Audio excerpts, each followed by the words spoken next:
Just when I finish my to-do list, We need more chips, Mom. Honey, I need a lot of chicken. something else comes up. That's when I use Instacart to help get everything we need from BJ's Wholesale Club delivered right to our door in as fast as 1 hour. And then finally I can relax. Mom, I think we're out of toilet paper. Time for another BJ's order. Download the Instacart app or visit instacart.com to get free delivery on your first order. Offer valid for a limited time. Minimum order $10. Additional terms apply.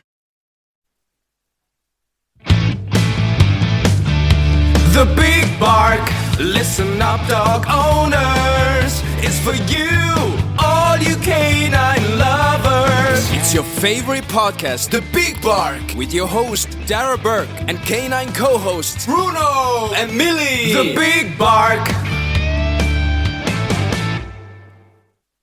Hello and welcome back to another episode of The Big Bark, the show that is absolutely crazy about dogs everywhere in Ireland, and where we discuss the hottest topics from the canine world, meet with canine professionals, and chat to dog owners about the bonds that make a dog man's best friend.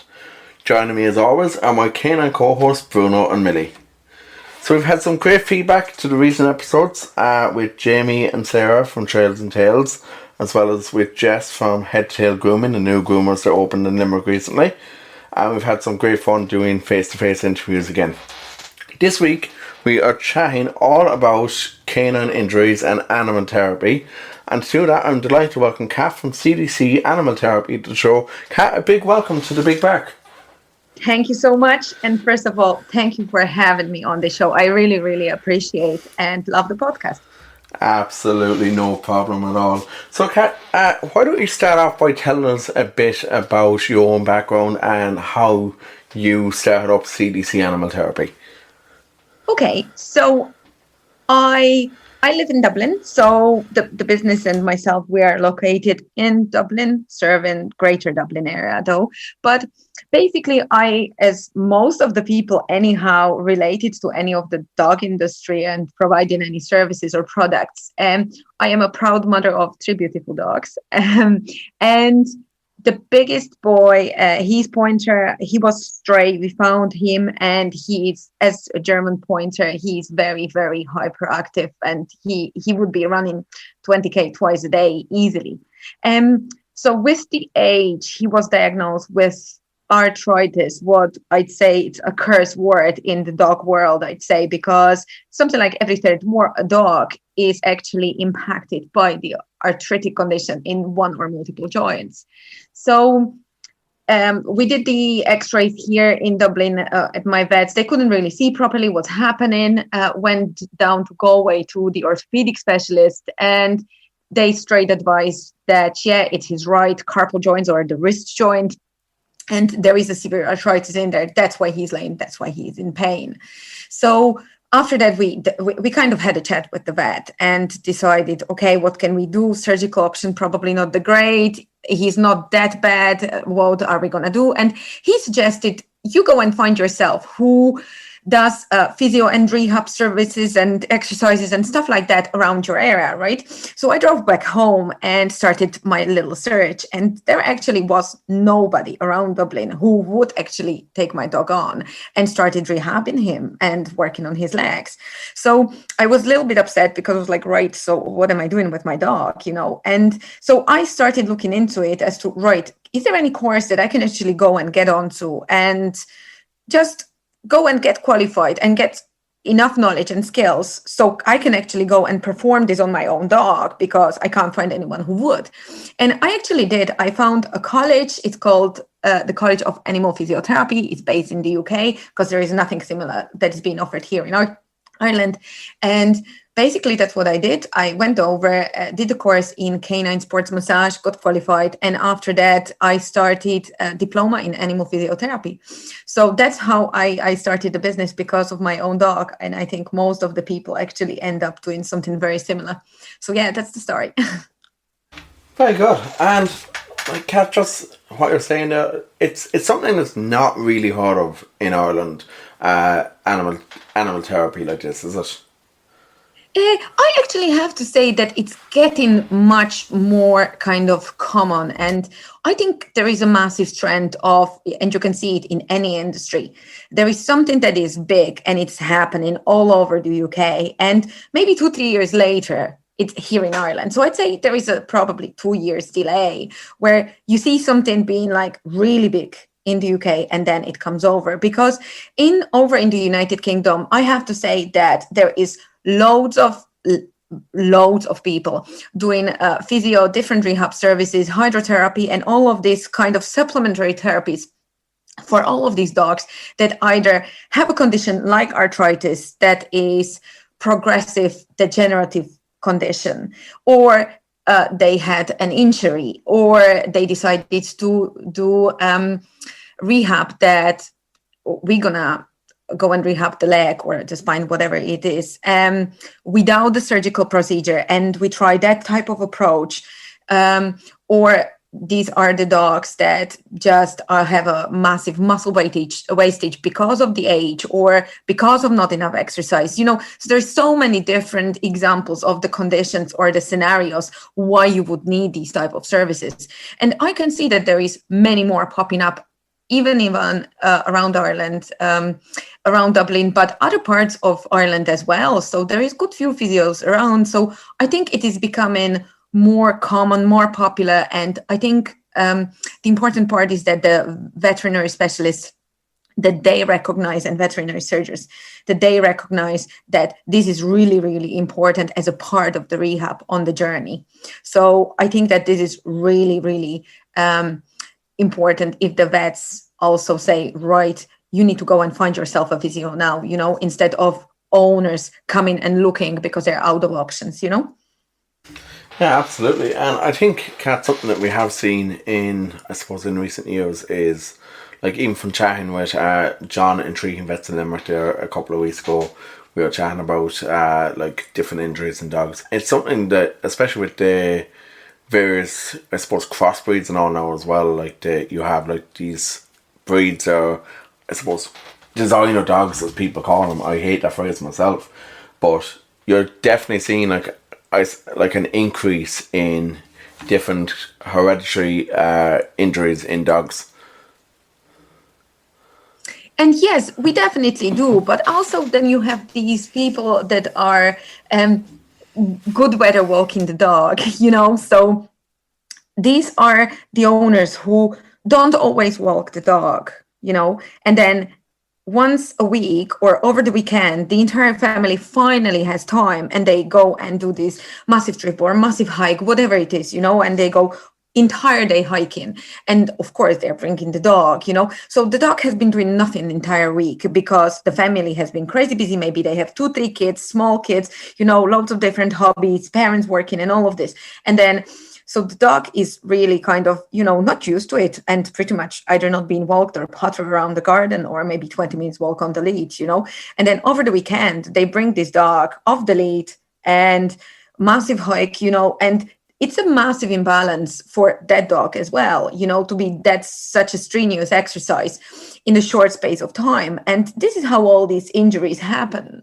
But then you also have the injuries that I don't think you would be able to prevent. You see loads of little terriers and dachshunds and these type of breeds, and they jump on and on the sofa and they have a problem with their spine, and basically there is a disc injury, and it's very common, it's very acute, very painful, and it's very common, it's surgical. And I don't think that you can avoid these situations, for example. So there is a big variety, of the injuries and why these happen as well. And Kat, just going back there for a moment, you mentioned like how dog owners, they're taking their dogs out for this one big hike a week. Do you think this is something, because of the amount of dogs that have been, I suppose, purchased or adopted throughout the various lockdowns over the last year and a half due to COVID, do you think that this is something that's going to be, I suppose, become worse? I am actually not sure about that, because this has always been the case. So I walk my own dogs in the same place pretty much every day. And when it's bad weather and it's raining, there's going to be few regulars that are same as me, wellies on, and no matter what weather, they will go and walk their dogs.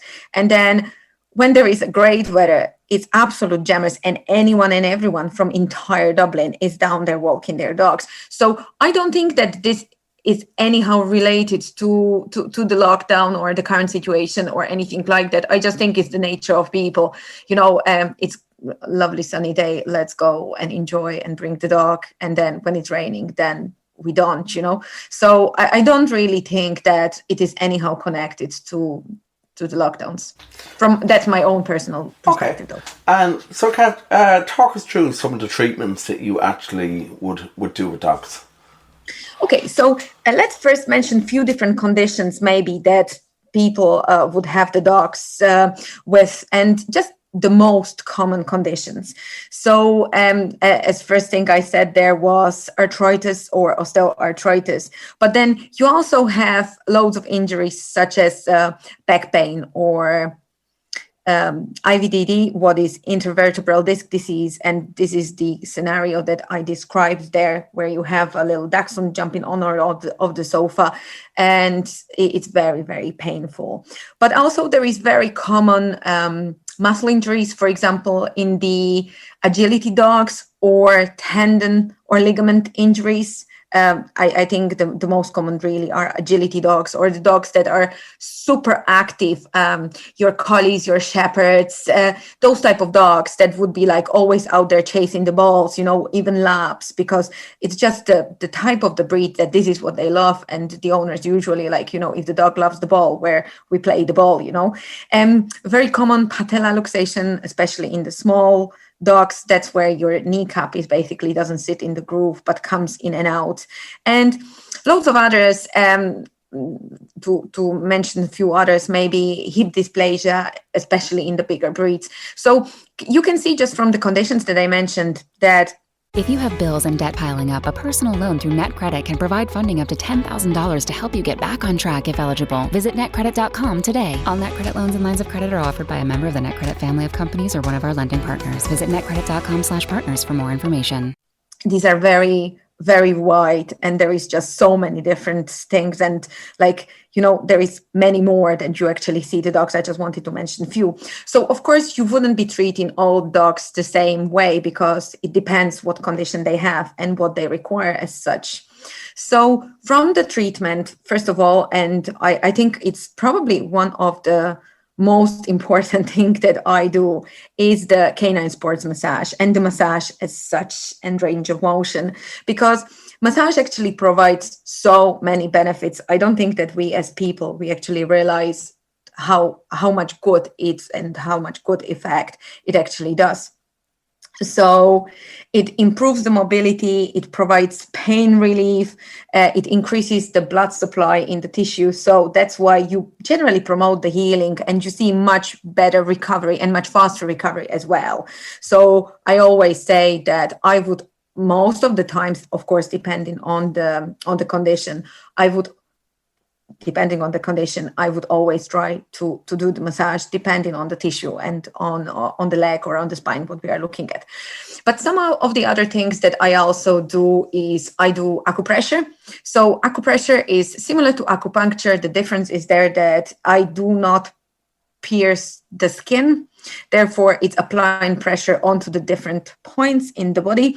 Very good, very effective, especially in some of the dogs where the massage might be too hyper. So take your example of, let's say, hyperactive Labrador, 2 years old. If you start massaging them, for them, it's too much stimulation. It's too fast, too hyper, for them, it just, that makes them go more hyper. You will not get them to sit down and relax, and get you to allow you to do the work. While with the acupressure, that is much slower. You applying the pressure on different points. They usually get to actually fall asleep while I'm doing the treatment. So that's always my goal, get them fall asleep, because I know they enjoy it as well as I did the most of the work, What else I do? I also do reflexology. So it's applying different pressure, but it's all done on the paws. Now, not all dogs like their paws being touched. So this is basically on those that I can go and do it and achieve, I would. But again, you wouldn't be able to do that on every dog. One of my best tools is some of my machines. So of course, I do use machines on the dogs. So my favorite is probably a photobiomodulation or phototherapy. It's a form of a laser. It's a small handheld device that provides red and infrared light.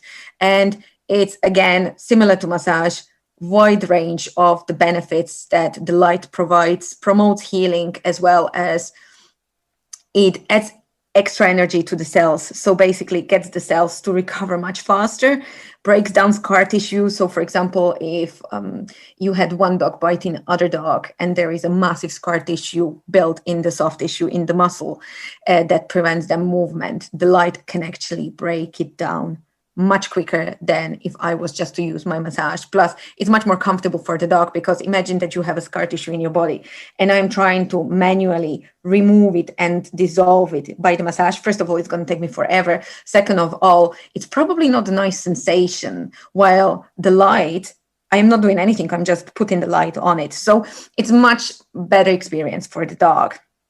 I also use the muscle stim. It's a machine that basically, let's call it, that's how I explain to my clients and to the owners. You can bump up the muscles by the little machine. You just attach the electrodes and put the current through. The dogs tolerate it really well, and I think that it's a very good way for those dogs where you can't provide too much exercise because they are either recovering or it's painful for them, but you don't want that muscle wastage that will happen if you don't exercise the dog. I also do and prescribe therapeutic exercise, and it's basically just a set of exercises for the owners to do home with the dog. This might be something very easy, such as weight shifting, let's say. So you stand the dog up and you get them to move the weight and shift the weight from one side to another, from back to front. And that way you are promoting and strengthening the core, as well as, let's say, if you have hind legs weakness, you are bringing the weight onto the hind legs. So when you put your hands on their hamstrings, so these are the muscles at the back of your leg or back of dog's leg, you can actually feel those muscles working and contracting. So you get them working by very easy and simple exercises. So that's pretty much the review of the services that I provide. I also do joint mobilization, is probably one of my favorite, and the stretching, where it's really, really good for especially arthritic dogs when you are trying to include and provide as much mobility of the joint that is affected by the arthritic condition, or it's stiff or whatever it might be. So again, each dog requires something different. So you need to see what is the condition we are trying to treat, and then what we can provide to that dog, what's the best therapy and what's the best approach for that one dog. Brilliant, Kat. And okay, so tell me then, how does it work? Is it veterinary referrals, or can people come to you directly? It's all referrals, is it? Yes. So I actually have to say that mostly I wouldn't get a vet asking me, go and do this, but I find it that there is loads of owners out there who would give me a call, or would catch me on my chat via my website, or would send me a WhatsApp, to say, right, this is what is wrong with my dog. I am not sure what to do anymore. Or we kind of are out of the options to go through medical route, or the dog hasn't been well for a while. What else can we do, And they would contact me directly, I'd say 90% of the times, to ask, right, could you go and see my dog? So I always ask loads of questions. It just makes my life easier, because provides as much information as I can get. Were there any images done? Do we know what the condition is? Because some of the times owners don't really know. They just know the dog is lame, but they don't really know why the dog is lame. So I would always go and ask loads of different questions. Is the dog on any meds? Do we have any x-rays? Was there any injury involved? When was this, and loads of different questions as well. Then they get to take the form of my website, send it to their vet, and as soon as I get okay from the vet, I am happy to get okay from the vet over the email or over the phone as well. It makes no difference to me, to be honest, as long as the vet is happy for me to treat the dog. And then we just agree with the owner the time and date that suits them and me. And what I do, I visit my clients in their own household, so they don't come to me. I find it that it's much more efficient and effective because the dog is home. It's where they know it. There are no weird smells. There are no other animals that they don't know. They are in their bed. They are happy. So it makes my work much easier, because if you bring the dog anywhere else, you wait for half an hour for the dog just to settle. So I just find it that it's so much easier, especially I ask them usually do a little walk, don't feed them. So I know they're hungry, so I'll bring treats, we make friends, and I get them settled pretty quick and pretty fast. So I find that to be the best approach. Okay, that's fantastic. And Kat, what would be your one piece of advice to any dog owner if they see that their dog, for example, is lame, or if they see that their dog looks to have some sort of an injury that you could possibly help it? Catch it early would be my first advice, because there is so many different things that can be done the first time when the dog is lame. So I once saw a story, and I think it was written by a veterinary nurse, and it was something like, if the dog was waiting and it was a patient in the hospital, and the nurse would come out and ask, mark your pain from 0 to 10, and she would be coming out every hour. The dog would be for several hours would be saying 0, 0, 0, 0, 0 till the dog goes 8, 9. So they are very good. Even if there is some kind of discomfort or pain, they will not tell you. So when the dog is lame, you do have a problem. They are not lame because they are lazy. They don't go for walks because they are lazy or the weather is bad.